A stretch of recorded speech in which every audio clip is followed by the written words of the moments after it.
Елате да оцветяваме заедно. Мисля, че вече е крайно време, след като имам книгата от 4 дни, но чак сега успях да оцветя нещо. Беше ми доста трудно да избера какво искам да оцветявам, след като всичко в книгата е рисувано от мен и съм подбрала най-добрите неща, които най-много харесвам. Но се спрях на тази, която е втората ми любима след двете духчета, които седят на къмпинг. Както винаги оцветявам с маркерите от Teddy.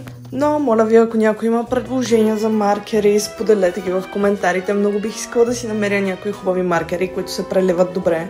Защото с тези определено не успявам да постигна ефекта, който искам. Но си вършат работата, като за маркери от 24 лева за 60 цвята. Получаваш това, което очакваш. Ще използвам това видео и за да ви благодаря за цялата подкрепа, която ми показахте през последните няколко дни. Със сигурност не очаквах толкова много от вас да поискат да имат такава книжка. Естествено, за мен е мечта от изключително много време, но всъщност нямах представа колко хора оцветяват. Явно доста от вас искат да разтоварват след дълъг ден. Аз наскоро ви бях казала, че не съм сигурна дали оцветяването ме успокоява или ме изнервя. Мисля, че вече клоня към това да ме успокоява. Единствено ми се иска да имах малко повече време да го правя, но предполагам, че ще се постарая да намеря. А пък сега направо ще ви разкажа още малко за книгата, понеже това е 2-минутен войсовър, на който няма представа какво да ви кажа.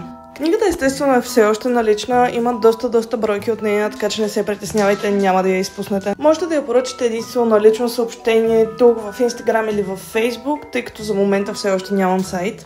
Цената на книжката е 18 лева и идва опакована в кутия, напълно готова за подаряване, като във всяка от кутиите има ръчно изработен книгоразделител за оцветяване. И най-важното за мен при правенето на тази книга беше тя да има изключително дебели листа, за да няма никакъв проблем при оцветяването с маркер. И тук можете да видите как по никакъв начин не е пропуснало до следващата рисунка.